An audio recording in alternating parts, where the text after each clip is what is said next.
From the creators of Relevant Magazine, this is the Relevant Podcast.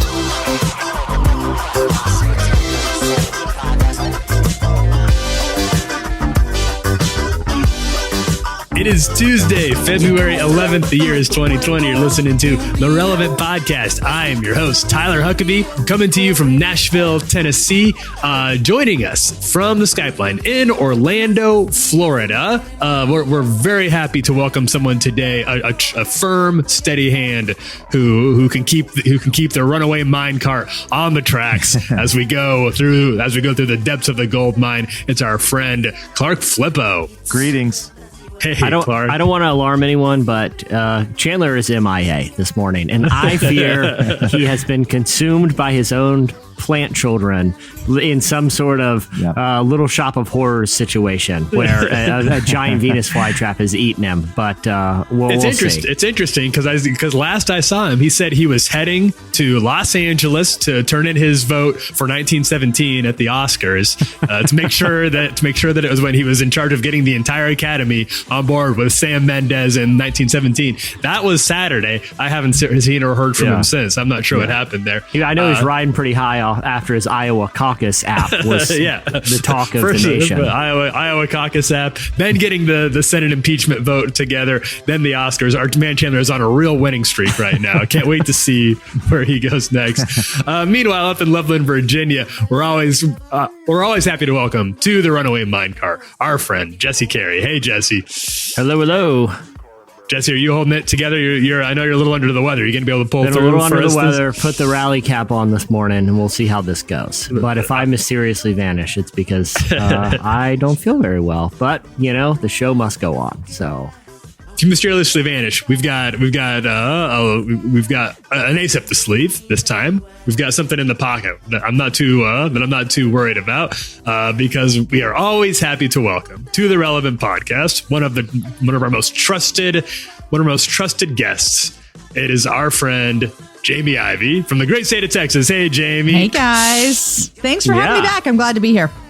Jamie, tell me what's going on down there in Texas right now, because I feel like the rest of we're a runaway news cycle right now. Everything's there's all sorts of stuff going. Washington D.C., Russia is definitely up to something. But whenever I turn it into news from Texas, it's like it's steady as she goes. Well, that's what we would like to think, right? We're just steady as we can go down here. You know what? Here's what I know, Tyler. I know what's happening in my house and with my friends, and that's about all I can tell you. Yeah, but that's the thing about Texas. People, that's the Texas way. That's the Texas they mind their business. It's who knows what they're doing next door or the ranch up the road. We're just minding our own cattle. Yeah, taking care of my own cows. That's all I got to worry about. Speaking of cows, can I ask you guys a question? Yeah. Yes, please do. Speaking of cows, did you watch the Oscars? I was pretty ill on Sunday night, so I meant to watch the whole thing, but I fell asleep like halfway through the show. But I enjoyed it. The Oscars are my Super Bowl. I live. I don't know what it is, but the drama, the horse race, I live for it. So do you know what I'm talking about when I say speaking of cows? Did you watch the Oscar? I know. I think I know where you're going, but maybe could you give us a little recap for Jesse who missed it here? Yeah. What's his name? Joaquin Phoenix. Yeah, that's right. Won Best Actor for the Joker.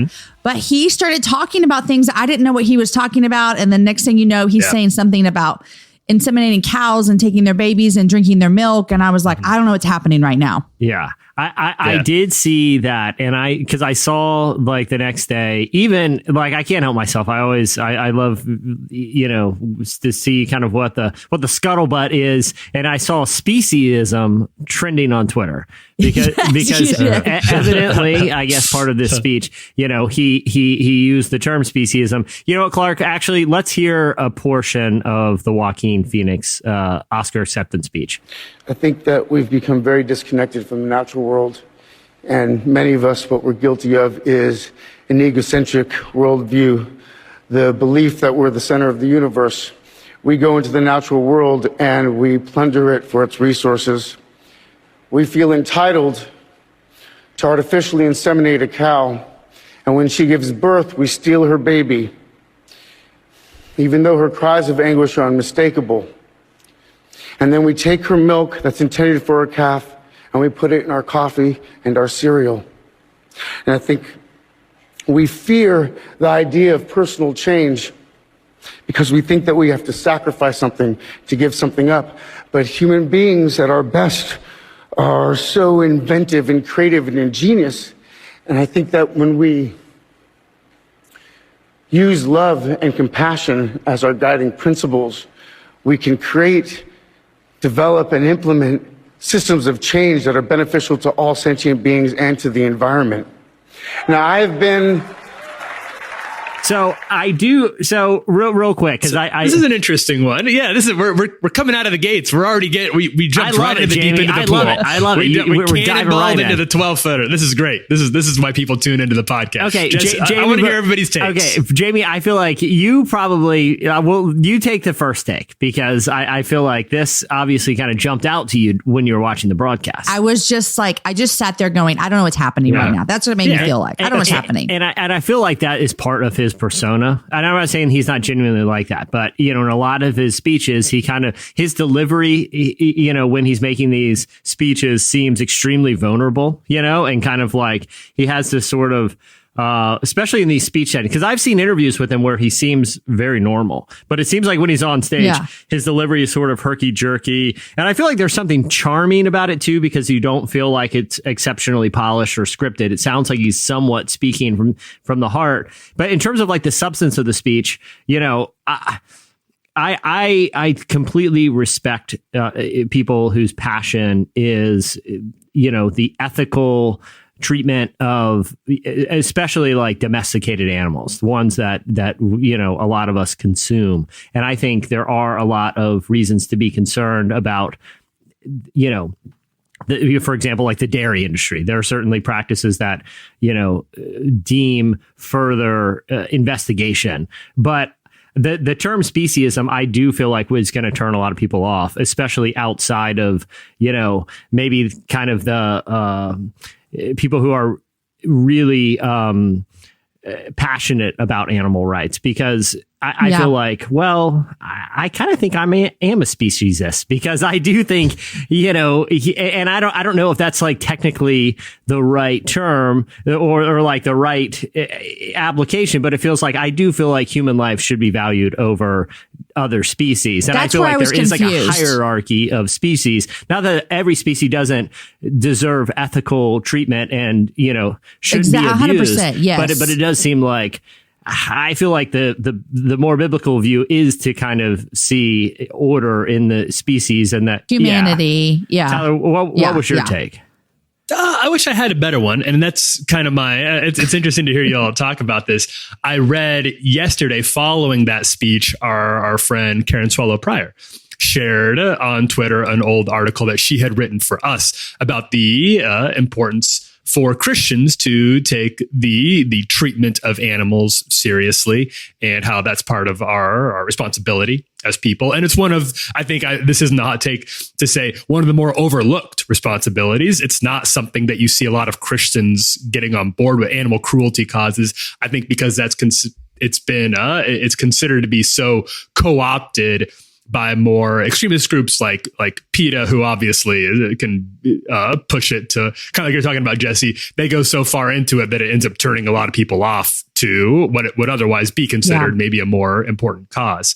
So I reread the piece that she wrote, and she's extremely intelligent and articulate about her values when it comes to how we treat animals. And I really appreciated her writing on that. And I think that that's what somebody like Joaquin needs. I appreciate and can completely relate to him struggling to articulate something that it seems like he kind of feels in his guts, but maybe doesn't quite know how to put in a super cogent way yet. I've been that person. I've tried to write those articles. I've probably published those articles before I should have, before I'm quite there with a real solid, tangible take yet. And so I can respect because we talked about this on Relevant Daily, Jesse, a few days before, he won at the BAFTAs.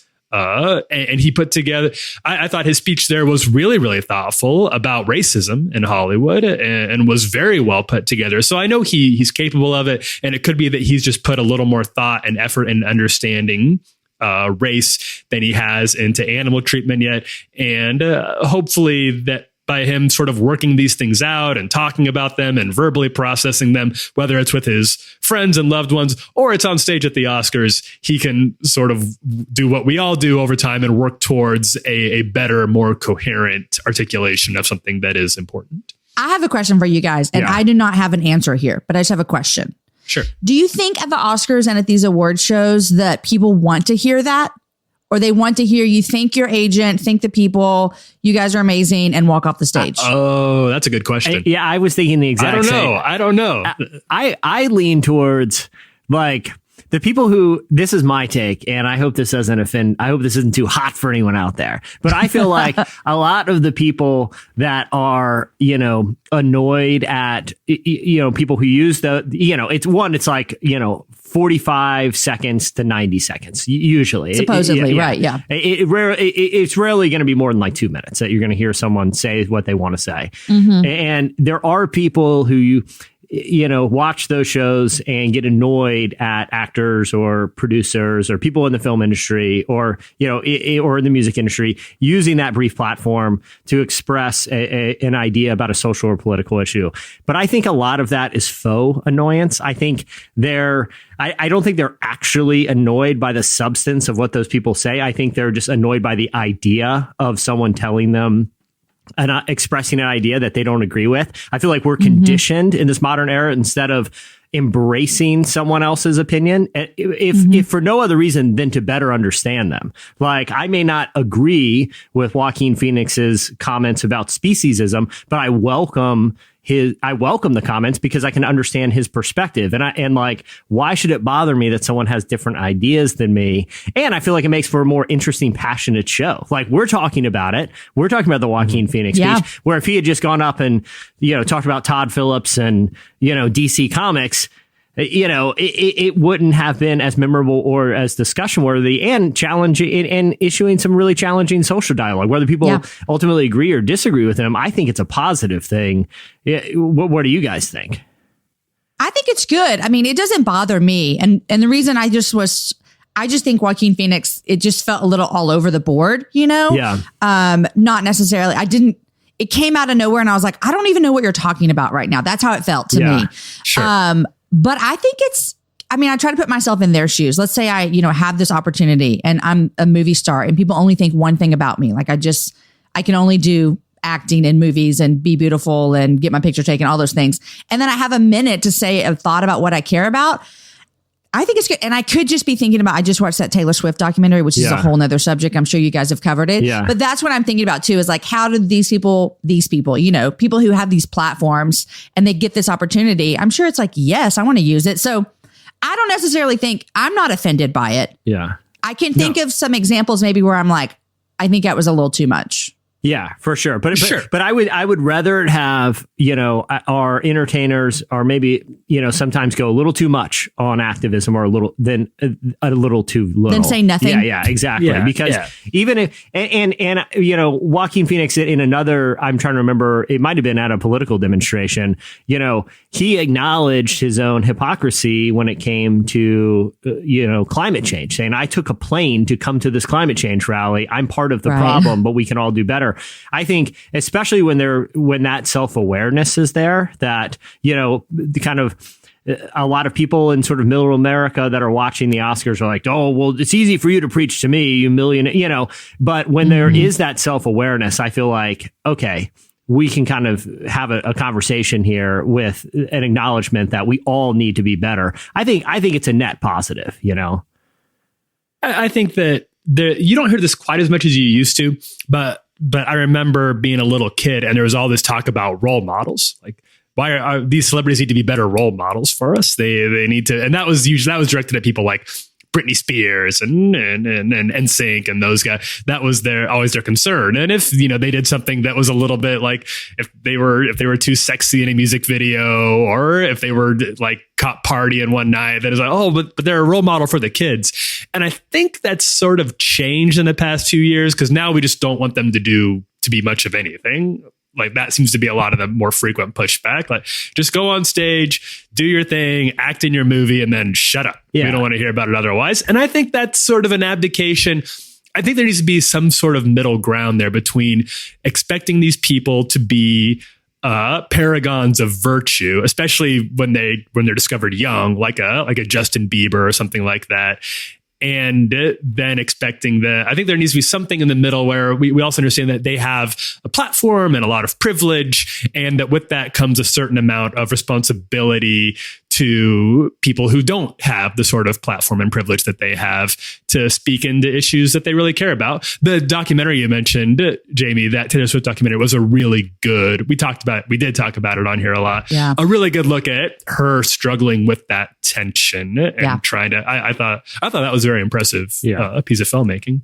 Yeah, it was good. And you saw, recently it's been a big conversation with sports. Like, what responsibility do these celebrities, in the sports realm, famously, the LeBron James commentary where, I think it was a Fox News commentator, told him to shut up and dribble, and that sort of, I remember that. And that sort of became like this, rallying cry for athletes to be like, no, let's speak out. Let's, we worked hard for this platform. Like it's not like those athletes or these actors, haven't earned the platform. They are very talented. They're there for a reason. And if they've earned the platform, then it's theirs to use how they want. So, definitely an interesting Oscars, but that added such an interesting political wrinkle. And, good for him for being willing to kind of roll the dice and kind of 100%, be, a little eccentric, Yeah. Struggling through sort of an embarrassing fumble. It can be pretty bad. And some of the speeches,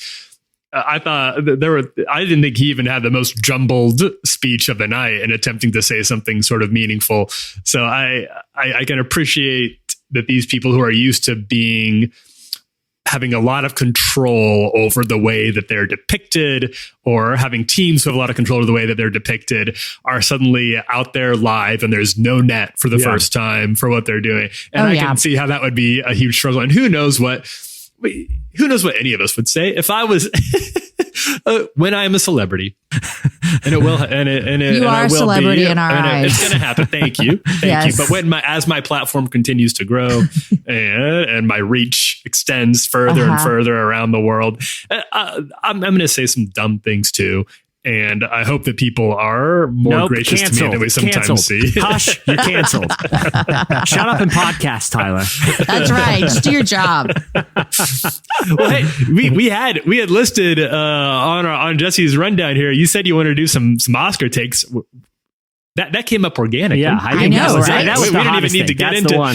But people can see your predictions. Tyler, real quick before, I know we got to move on. Yeah. But Tyler released his Oscar predictions the day on Friday before the Sunday. How many did you get right? What percentage? Yeah, Clark and I were talking about this yesterday. I was doing good. Until things were going well. So we got to sound editing. Didn't you send it? I got sound editing right. I got the sound stuff right. I got all the little stuff right, and I got all the acting ones right. But Parasite threw off my bracket entirely. I had them under should win. Yeah, I had them under like my preferred win. So in a way, maybe I was even more right than I knew. Yeah, maybe I was. Maybe I should be in the Academy. Gut, Tyler. In a way, I was super right, but I had them under should win. But under will win, I had 1917 and Sam Mendes. Right. So I did whiff on the real, on the biggest, most important points of the night. I owe the wrong kind of people the wrong kind of money. And by the wrong kind of people, I apologize. I mean movie bookies. I mean the infamously rough world of movie bookies. Now I owe them. So now I'm gonna have like a The Sopranos. They come to your door. They don't let you. You're gonna wake up with a horse head in bed tomorrow. They're like they get that little. What's that little clapper thing with like the? It's like the slate. They call it the slate. Yeah, they put my fingers in there and they're like, "You will pay us," and they slap my fingers. Oh, that's unnecessary. They're going to make me work in one of those uncomfortable director's chair as punishment. Anything, I'll pay you. Just don't make me sit here any longer. I had not seen Parasite, so I can't wait to see it now because it won everything. It was my favorite movie of the year. I listed it as the relevant #1 movie of 2019. I thought it was really fantastic. Love that. A really, really good movie. I think you're in for it. And I'm glad I was disappointed to let down all the relevant fans who expected me to have to ace the predictions. Yeah, but I was glad to see that a movie that I really thought was the best movie of last year. You humiliated yourself and the brand. Thanks a lot, Tyler. What else do we have on the show? Well, hey, we've got Oscar takes. We have takes on speciesism, obviously. We've also got, that's not all. We have Amber and Guy Leah, are authors of the new book, Marriage Triggers. They're going to be coming on later to give us some relationship advice just in time for Valentine's Day. We'll be talking to them a little bit later on the podcast. We're going to take a quick break. When we come back, we're doing slices. Follow your dreams, not your addictions. How we gonna follow our dreams locked in a prison? They try to swallow me whole, God be my witness. Deprive me out of my dreams, but I'm relentless. I want the money, ain't never want attention. So I don't pay attention to comments and all the mentions, cause they ain't see my vision. I was washing dishes till my rats turning to riches. Glad when it was Christmas. We ain't even barely get presents, but we was gifted. In a school of failure, we present perfect attendance. Welfare, baby, we working with what they give us. Made me some comments, judge still gave me your sins. No period, city girls don't get scared when it's really real. When your bank account 20 mil in your house, up on the hill in your phantom, in the driveway you walk out and see the grill. Thank God you believe. Make sure you pray when you kneel. You're listening to Believe by Meek Mill. At the beginning of the podcast, you heard Toyota Man by Neon Indian. That was me. My first car was a Toyota pickup truck. I guess I was a Toyota man, maybe a Toyota boy. Yeah. But every Toyota boy must one day put aside his baby Toyota truck. When you guys were young and people drove Toyota pickup trucks, did people buy you like paint over the letters on the back of the, or was this just a regional thing? Did they paint over the back so it just said "yo" on the tailgate? Like near me, that was a big thing. It just said "yo." People did it. Yeah, I didn't do it. I was not one of them. It's always like, "Yo," that person probably bend the knee to the man like that. But yeah, other people did. All right, it's time for our weekly look back at our favorite stories we came across this week. It's time for Slices. Jesse, what do you got? All right, I have a twofer, and I know we're already deep in the show, so I'll keep them both quick. But this one I found really funny because I have found myself in this situation actually on 2 occasions, and I think it when I first read the headline, I'm like, who would do this? And then I looked at my past, I'm like, I kind of did this twice. So here's the headline: Career Builder CEO : Young people are ghosting employers. Okay, so it looked at this trend among young Gen Z employees and millennials. There are more millennials currently in the workforce than Gen Z, but the percentages are the same. 50% of Gen Z employees and 50% of millennials have ghosted an employer for a higher paying job elsewhere. Now, how do they define ghosting? It means that instead of quitting, they just stop showing up. They just no longer came to work, didn't hand in their badge. They're just gone and have taken a new job. And in my mind, I'm like, who would do this? Like what? Like I'm a member of one of these generations, and I never felt that impulse. And like, you know, if you're quitting a job for somewhere else, the least you can do, it's very uncomfortable. We've all been in that situation. It's probably one of the most uncomfortable situations in life, but you know, it's part of being in the workforce. I'm like, who would do this? Who would have a job and just one day decide to stop showing up and just seeing when they stop paying you, you know? And then I remember you did it. Well, here's why. So years and years ago, this is when I was still in college. And I think I was a freshman in college at the time, over summer break. I'm not going to reveal the names of any people or companies, but a friend of mine's father was a news director at a large news outlet. And so she pulled some strings, and she knew I wanted to go into journalism. She's like, hey, I talked to my dad, and he will get you an internship this summer in the newsroom. I was like, no way, I can learn the craft, right? So I show up first day of the intern, and this isn't a place that typically has interns. You know, this was really pulling some strings. So the first day I go, and my friend's dad like shows me the ropes. And, you know, the whole day is kind of spent just kind of showing me around, showing me kind of the operation. I didn't get like a real sense of what my duties would be. The first day was just sort of, you know, learning the orientation. literally second day, he gets laid off. Okay. No. So I have no one to report to and no real task to do. So I'm just kind of showing up. And again, at this point, the layoff was unexpected and took a lot of people by surprise. And he hadn't like introduced me to a lot of people there yet. And so I was just showing up. I had no one to report to. And I was just showing up and I would just walk around and I would go to people's desks. I'm like, hey, do you need any help with anything? And they're like, who are you? Why are you here? And I'm like, oh, I got a badge. It's official. Like I'm an intern. They're like, well, whose intern are you? I'm like, well, he's no longer here, but I'm here to do whatever. So this worked for like a few weeks until like it just became more of a burden to people. And I would just awkwardly just stroll in at whatever time. No one's expecting me. No one is like requesting me. And I literally have nothing to do other than just trying to find things to do. So I just stopped going. And I don't know if anyone ever knew. I don't know if anyone ever cared. I never heard from them. No one ever contacted me, but it was a solid like 2-3 weeks that I was showing up every day and just asking people to help. But I feel like, okay, maybe those types of situations you can ghost. The other situation when I was working at Kmart in high school, and I feel like my manager at Kmart just had the expectation that employees were going to ghost. Like, I feel like that was a common thing. And I think it didn't hurt.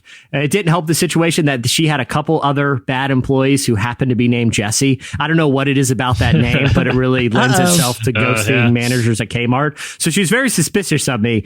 I know this because she accused me of doing things and she was like, never mind. That was one of the other Jessies. The other Jessies. But I told her I had taken an opportunity in a position that I really felt was going to advance my career in landscaping, and I would be leaving Big K.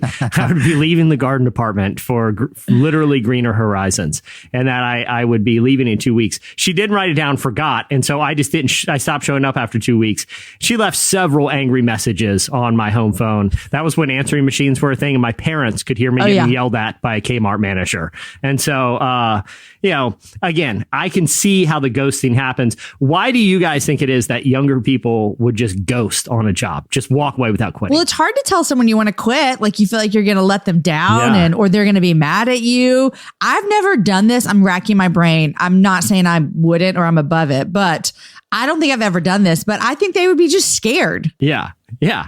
And it is kind of it's easy. Discomfort. It's the same reason you would ghost in a relationship. Yeah. Like I don't want to deal with the process. Yeah. Okay. It really is. Like if you made like a cost benefit analysis of like, well, here's what quitting's going to do. It's going to create one of the most uncomfortable situations I've ever been in. I got to have all these thoughts, or I just walk away and act like it never happened. I just vanish. And I'll probably still, this will ensure I get all my sick and vacation time, like, I think obviously I think people should quit, but I understand sometimes, like in my case, it's just a matter of confusion. I didn't know who to quit to. I didn't even know who you're like, I don't even know who I work for. Yeah. Let the employer know who's boss, that this goes two ways. They're not the only ones who can pull the rug out from under you out of nowhere. Yeah. Walk away and remind them that this is a two-way street here. I think it's one thing, like you said, Kmart, Jesse, as we've talked about on this podcast, I've worked in a couple of mall retail jobs in high school. They didn't care. They didn't care if I lived or died. So walking away from that who cares? It wasn't a big deal. They would just go find some other beautiful young teenager to walk in there and take over for me. I would like to hope that Kmart would care if I died, but I honestly don't know if they do. They have a lot of animosity towards people named Jesse. I think for this job, like Jesse, God forbid, if I ever decided to leave Relevant, I would give somebody there a heads up. Yeah. I wouldn't just stop. For all I know, that's what Chandler did to us this morning, because I still haven't heard from him. And that is true. For all I know, this story is about Chandler. Just for reason. Okay, one more quick one, and then okay. I love this. I love this story because it took an interesting twist. I love when you're reading a news story and it takes a hard turn halfway through the news story. And you're like, oh, was it? I was not expecting it to go in this direction. So this story is about the Detroit Police Department's response to a Vice documentary that went viral this week. So in the documentary, it showed illegal like stunt driving clubs in the city of Detroit. So what's happening is in this kind of documentary, people will drive their cars, block an intersection, and then sports cars will come through and do donuts and cool tricks like that, and then drive off and go to the next one. It's extremely dangerous. Numerous people have been hurt, and there's a reason why the Detroit Police Department wants to stop this. You know, this is happening on public roads. But one of the people involved, a garage owner, he sees this as a positive thing for the community, and he's tried going about things the right way, and the city just isn't listening. Here's one of the quotes. These cars, they bring everybody together, all races, all shapes, all sizes, all colors. When people come, it's all like one big happy family. I've seen Fast and Furious. He's got to be telling the truth. There's something about reckless car driving that just inspires, you know, ragtag misfits to become a family. He also said that he has this is my favorite part. This is where it becomes, hey, there's a car club doing dangerous things on public roads. Police need to stop it because of a viral video. To wait, this guy is literally trying to make this like a sanctioned thing. He said, in fairness, he has met with city officials, and this is from clickondetroit.com, a local Detroit news site. He has met with city officials and people from the mayor's office 3 or 4 times to discuss having an area of the streets where drivers can continue what they are doing without stopping traffic or putting others in danger. He wants the city to fund places where we can go be ridiculous in our cars. That is a great idea. That is a fantastic idea. I generally, you know, lean pretty Ron Swanson on municipal projects and just have a more laissez-faire view of municipal law. But if there was just a giant parking lot where it's like those smash rooms where you can just go and like take a baseball bat and sledgehammer and break up old grandfather clocks and stuff, you know, like it's like that, or one of those axe throwing places. But I can just go in a car and just floor it and just do donuts and then just leave when my, you know, if I just need to blow off some steam. I think what he stumbled on is a fantastic idea.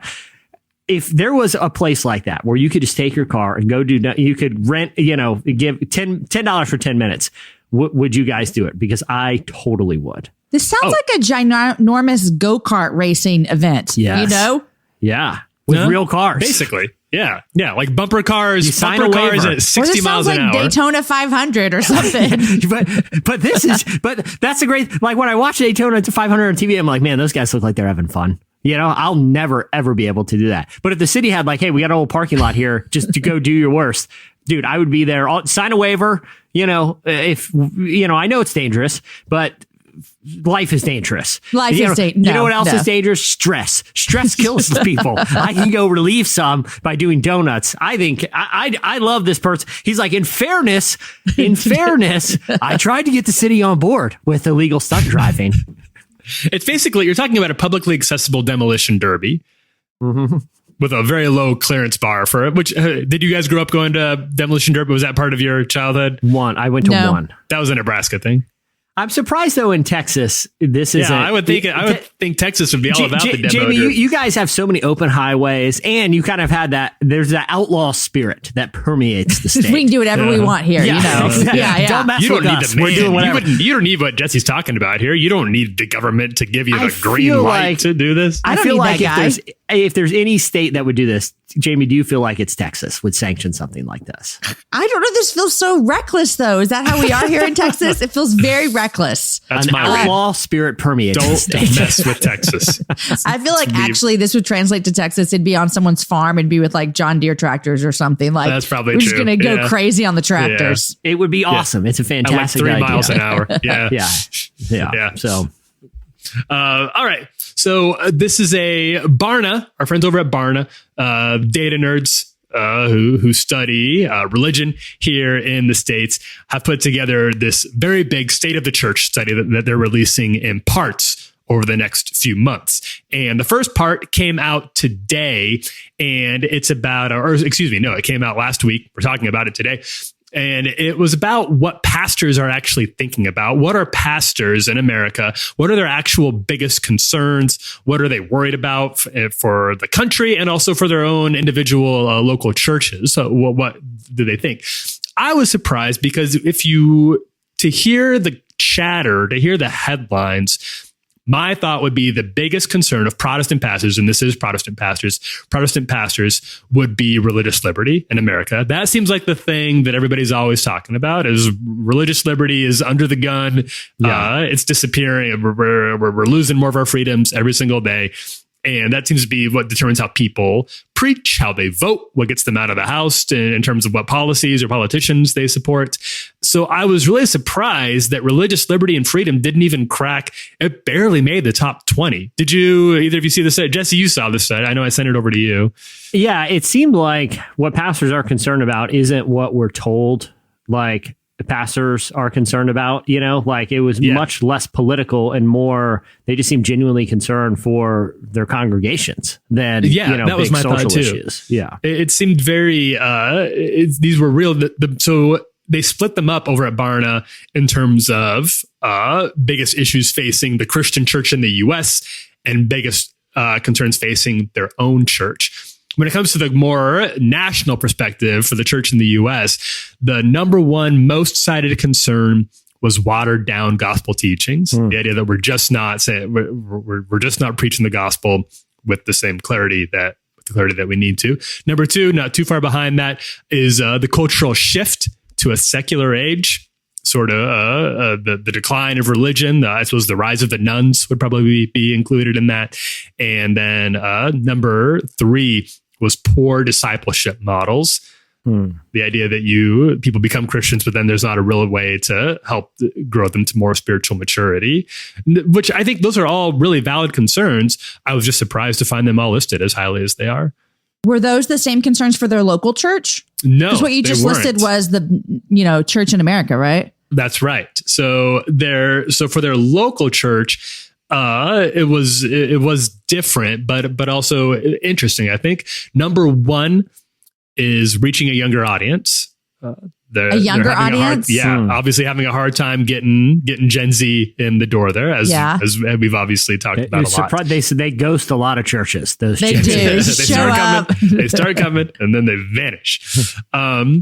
Number two, declining or inconsistent outreach and evangelism. The decline of evangelism, something else that we've seen a lot of studies on, is just people aren't going out there and talking about their faith very much. And number three, declining or inconsistent volunteering. So personnel issue. Yeah. People in the door. Those are the biggest concerns, which those things far outpace more practical concerns like finances within the church or dealing with their building, real estate issues, multi-campus type stuff. Those things were barely charted. So I thought that was, I don't know. I think that's encouraging in some ways because those things seem like there's obviously a lot of divisive issues within the church, but I think everybody would agree that those issues are as far as the spiritual health of the country goes, those things are real and pertinent to that conversation. Jamie, on the Happy Hour, your podcast, you talk to a lot of people who, not exclusively in church leadership, but a lot of people who are in positions of influence in the Christian community. Like I said, not exclusively, but that's kind of a common thread with a lot of the guests. Do you kind of see, and not to paint with too broad of a brush, but these are common concerns of a lot of the people that you talk to that are in some degree of church Christian leadership of like, their concerns are enough young people really connecting with the gospel, and is the message really being preserved the heart of it? Do you see that as consistent from a lot of the conversations you have? I think I do. And I'm even thinking about myself personally. And that would be something that I would think about as well, as if I'm going out teaching, like, what are some current concerns that we might have within our local churches? Those would be ones for me as well. The discipleship one, I think I talked to a lot of women who really believe in discipleship. And so discipling, a generation behind us and discipling our peers. And so I think it is something that's on our brains and on our hearts. And I'm actually super encouraged as well, because I think what you said, Tyler, that those are things that really, not that what you said that you thought it was going to be, which was, freedom. Is that what you said that you thought? Yeah, I thought that would be possible. Yeah. And that's a good thing as well. But I think these other things are like where we see our focus a lot in churches, like discipling people and sharing their faith and getting people in. And I think those are good concerns. And so that doesn't surprise me about the local church, what you said, for sure. Mm-hmm. Yeah. And I think it's positive too, because you see some of these I think some issues have been co-opted by political parties or political interests to be like, Christians are up in arms about not being able to say prayer at the school luncheon or whatever. Right. You know what I mean? When it's like, are they? Does anyone? Yeah. Or like we're actually up in arms because we just want to disciple more people. Exactly. Like I'm not overly concerned about whether the coach is allowed to say a prayer before the football game in the locker room. How about are those kids in that locker room actually, you have access to a ministry that is impactful to their teaching lives. The gospel. Yeah, exactly. Yeah, exactly. Mm-hmm. Yeah. So I think that's really good. I'm looking forward to this whole study. This is called The State of the Church that Barna has put out. They'll be releasing it in sections over the next few months. And we put a link to that full story at relevantmagazine.com. I'd recommend you check it out. All right, that'll do it for Slices. We're going to take a quick break. When we come back, Amber and Guy Leah will join us.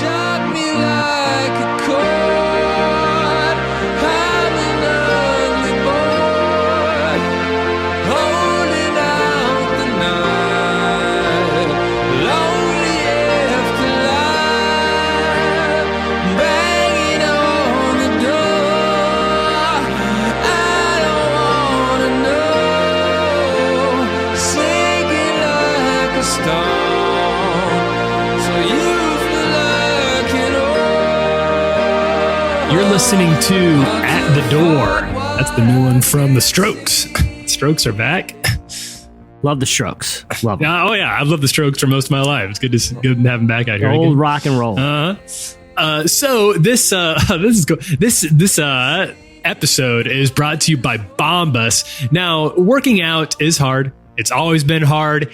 Even when it's easy, it's still pretty hard. Bombas. Let me stop you there. Oh, really? It's not hard for everybody. It's not. Okay.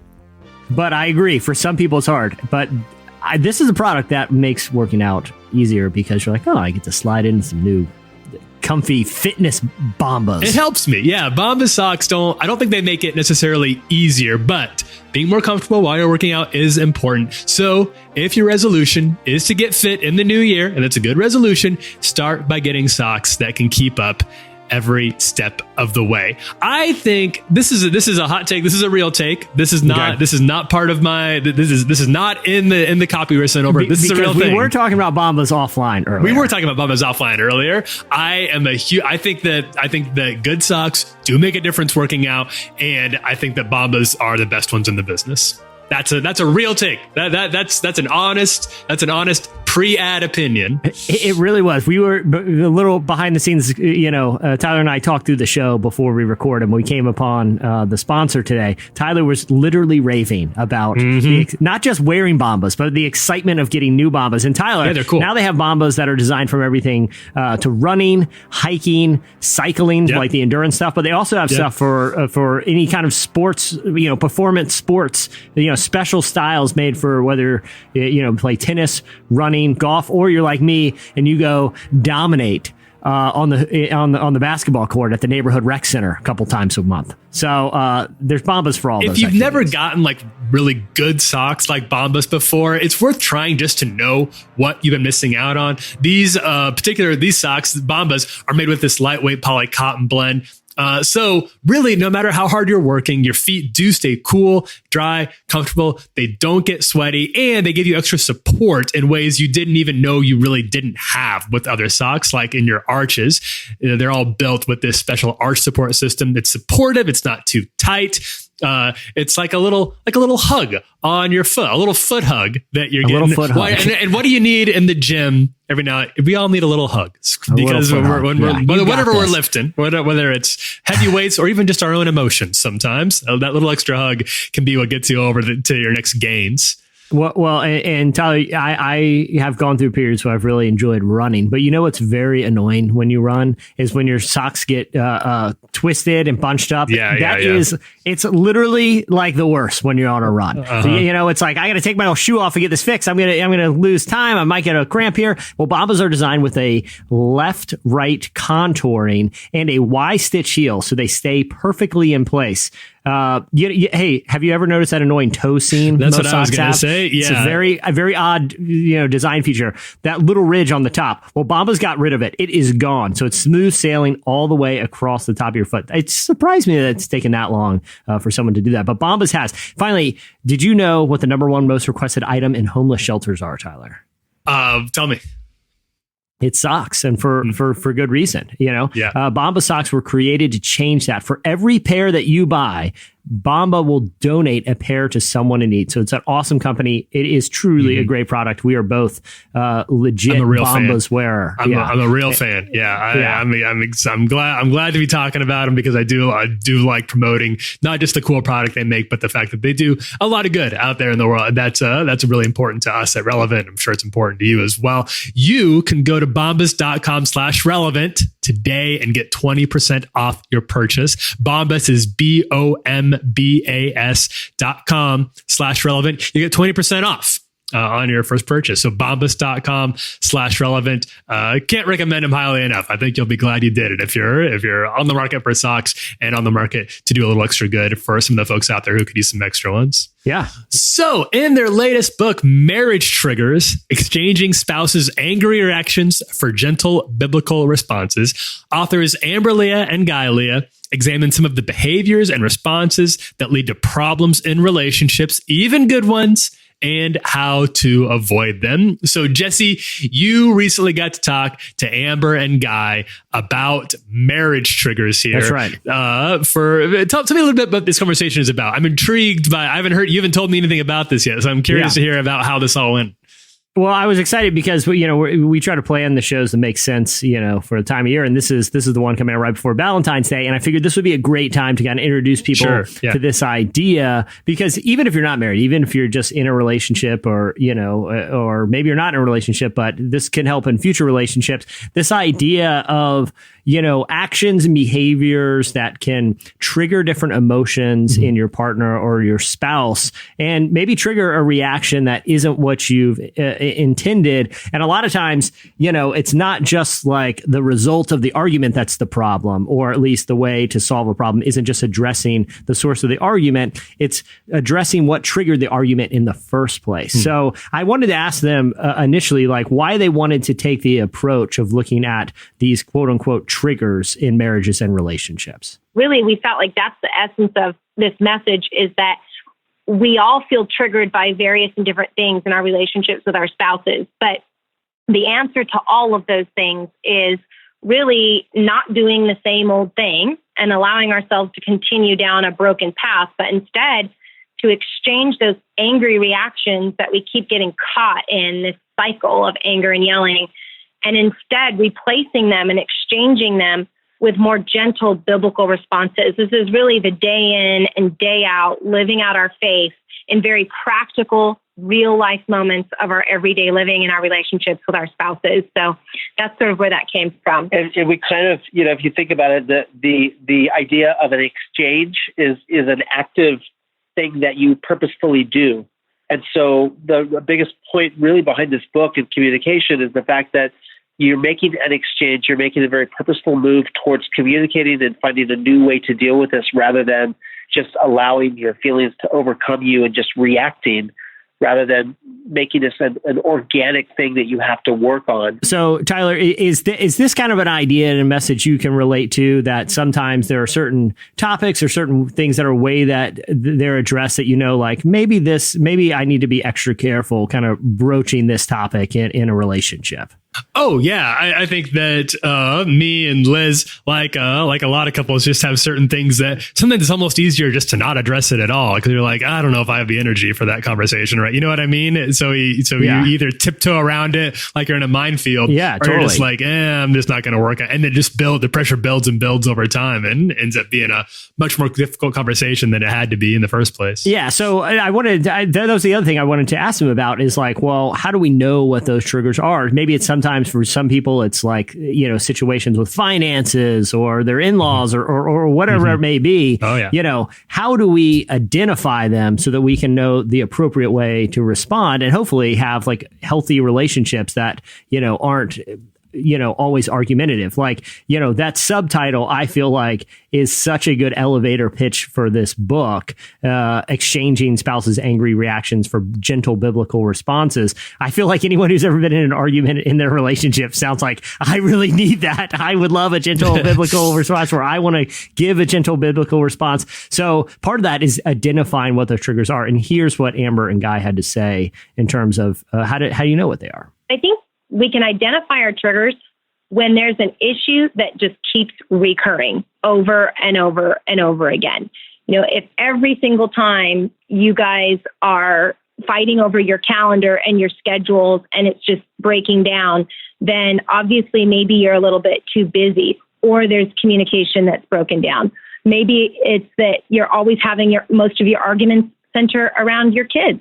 So you're not on the same page in your parenting, and that's your big trigger. So it is helpful, don't you think, Guy, to just sort of step away and think for a minute, what are my biggest issues as a couple? Where are we having our most frequent arguments or frustrations, and then taking those kind of one at a time? Yeah, and the book is even split up into two sections, basically, where there's external triggers, so triggers that are caused by people outside of ourselves, versus internal triggers, which are things that we bring with us into the marriage, such as past relationships, or maybe broken relationships with our in-laws or our parents, or things that are affecting us internally that we then kind of pass on to our spouse. And so, there are two different areas that we have to look at where you can find these triggers that are really important to, survey. The external things, clashing over finances, and when the house is a mess, and all these things externally that press on us. It's sometimes helpful to categorize, okay, this is an external trigger,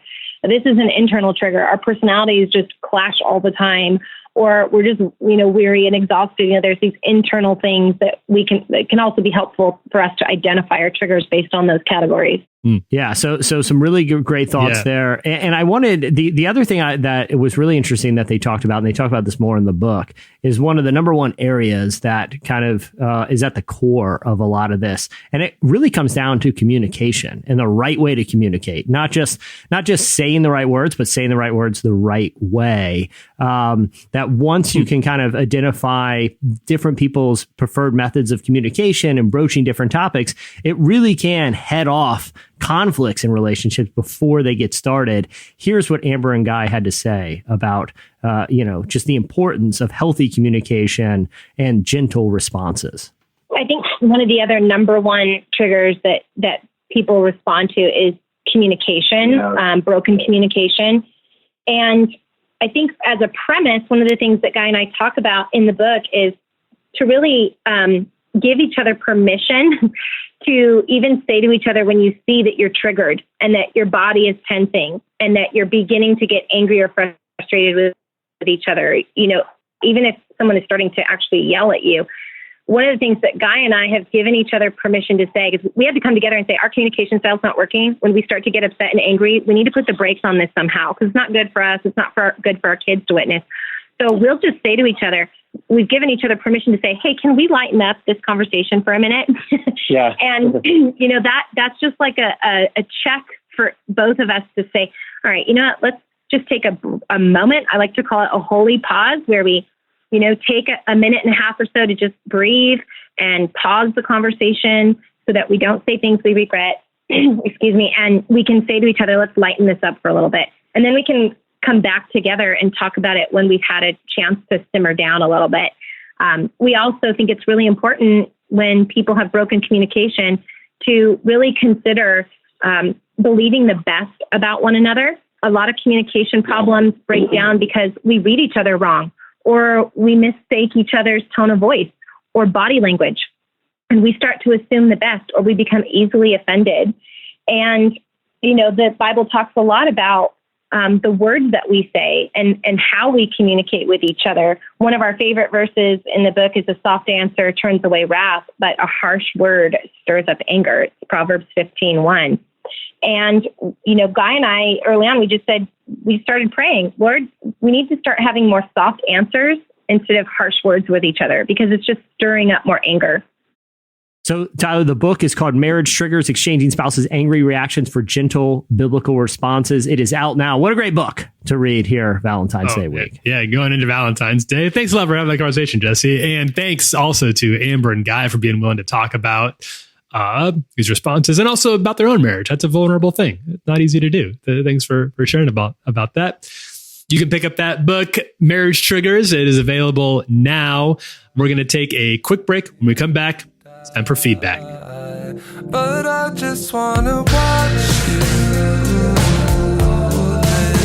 I think I want to dance. I do you wanna? Hope you want to dance. And then I think about you and your friends. And do they want to dance? I bet they wanna. Bet they want to dance. And so I love. You're listening to Do You Wanna by Porches. Okay, so time for feedback. Last week we were talking about time capsules, Jesse. We were talking about what you would put in a time capsule that would encapsulate the 2020 era for future generations. And we didn't mean like we didn't mean that like there's the obvious stuff, the iPhone, you know, I don't know what else would be. I don't know there's not a whole lot of really obvious stuff. Maybe one of those Facebooks the kids are always talking about, but drop that in there. Yeah. I do like Ryan's suggestion, though, that what would encapsulate 2020, it would perfectly illustrate the moment in evangelical culture. It really does. I feel like it perfectly encapsulates a lot of weird tensions in evangelical culture right now. One is like kind of the preachers and sneakers moment, you know, like the new conflation of influence and, spiritual authority, which I feel like is sort of like a potentially problematic area.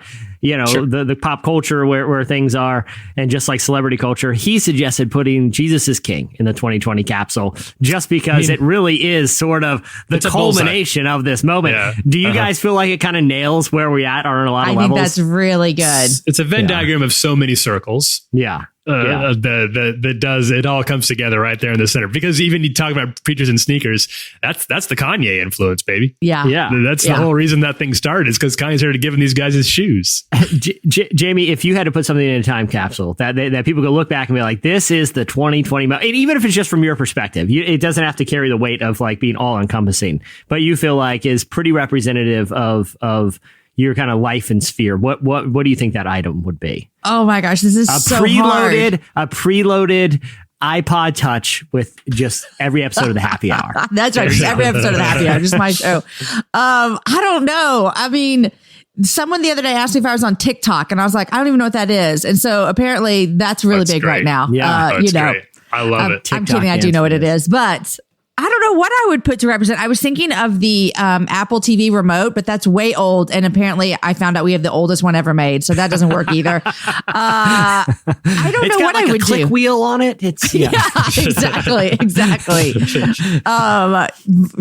My kids are, my kids don't have TikTok, but they like to talk about it. So I don't know. You know what I would do? I would do something to throw off people in the future, to be like, my history books aren't saying this. It would be hoverboards, like the hoverboards that were big for like one Christmas, and they were like on Instagram a lot, and then they started catching on fire and people got hurt and the batteries didn't work and they're very, very dangerous and not that efficient.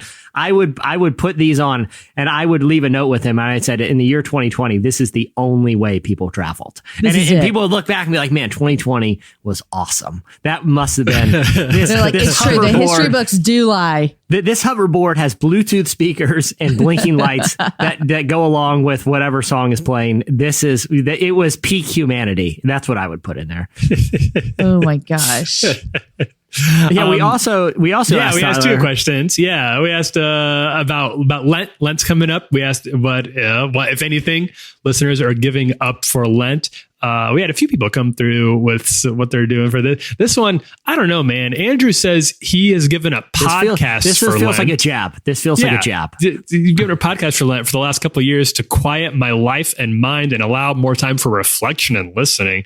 I don't know, man. He must listen to a lot of shows. I mean, here's where I can see Andrew, because I listen to podcasts a lot. When I'm in my car, I'm listening to a podcast. When I'm shopping at the grocery store, I'm listening to podcasts. And so I can see how you'd be like, you know what? I'm going to drive in silence from now on. Or I'm going to go on a walk. I'm not going to have anything in my ears. But do you really tell your number one podcast about that? Yeah. That just feels like a slap in the face. I'm giving up Andrew for Lent. That's interesting.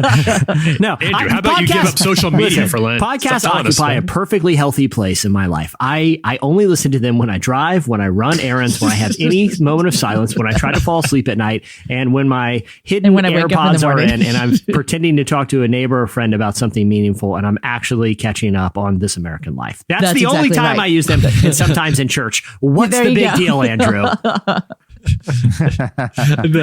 Sarah said, a friend recently shared on Facebook what makes up laundry Lent.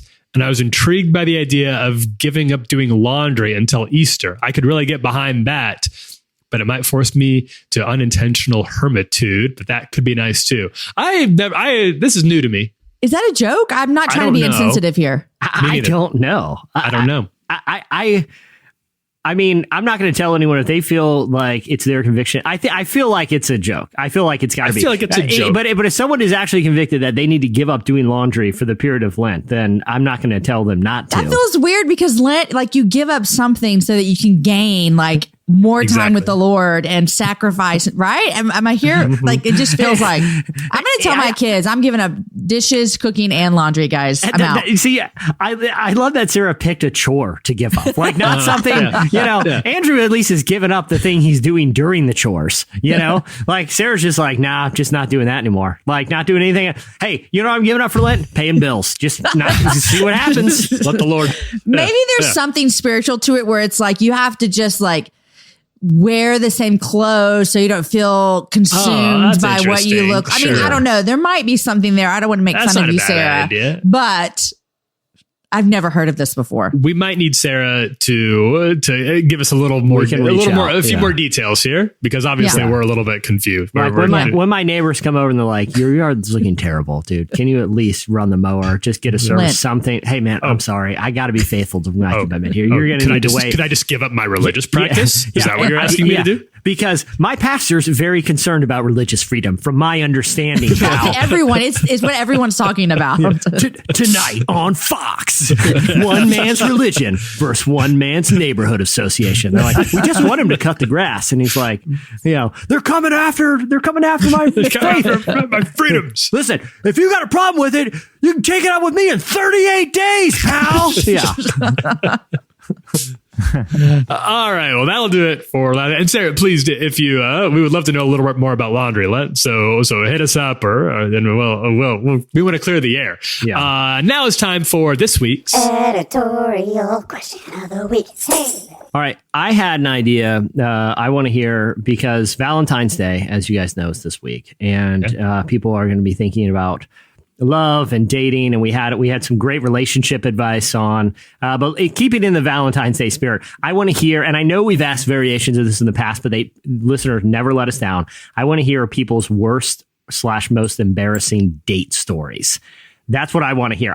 We've heard some good ones in the past, and I'm very eager to see what listeners come up with. So worst, most embarrassing date story. Do either of you guys have a worst or embarrassing date story?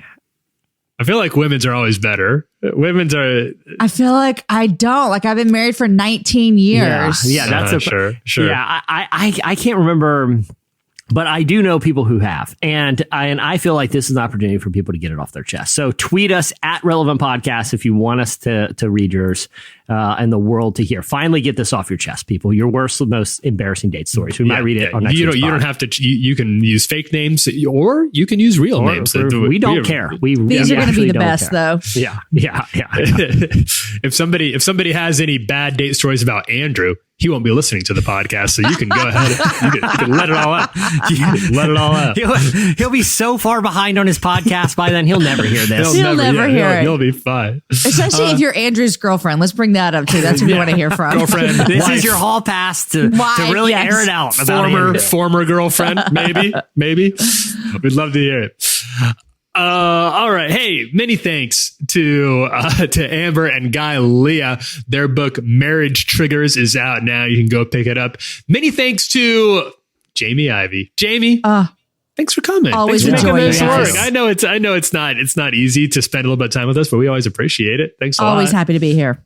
You can follow, if you want to follow Jamie, and you should, she's on Instagram at Jamie Ivey. It's Jamie, and Ivey is Ivey, Jamie Ivey. And you can also listen to her. If you liked her on this, you're going to love her on the Happy Hour, her actual podcast, her professional podcast, where she actually gets to real issues of substance, unlike this one. The Happy Hour.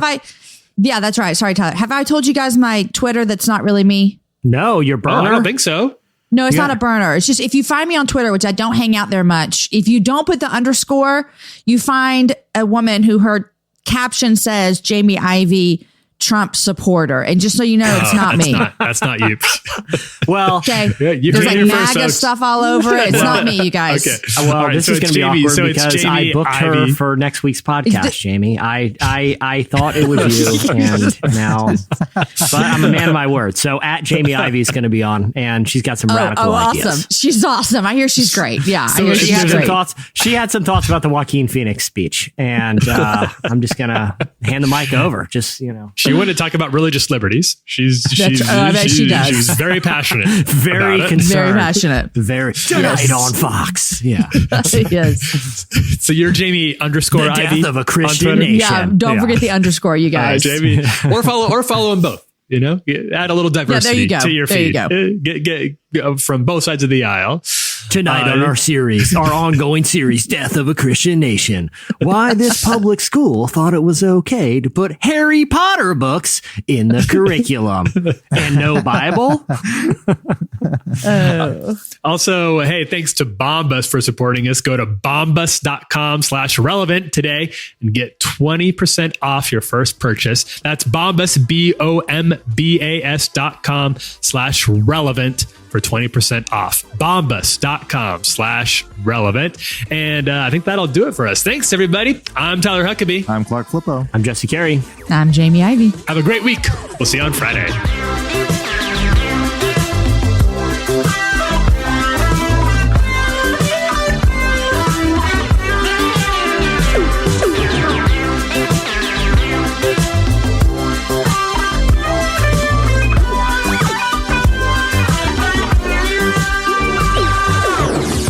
Thank you for listening to the Relevant Podcast. If you like what you heard, be sure to leave us a review on iTunes. Check out other shows from the Relevant Podcast Network in the podcast section at relevantmagazine.com. And while you're there, browse exclusive podcast merchandise at our online store. Make sure to subscribe to Relevant Magazine. Info is available at relevantmagazine.com/subscribe.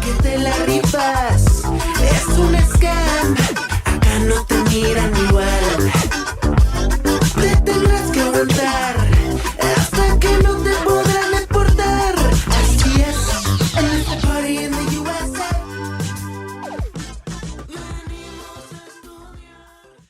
Tonight on Fox, one man's religion versus one man's neighborhood association. They're like, we just want him to cut the grass. Relevant Podcast Network.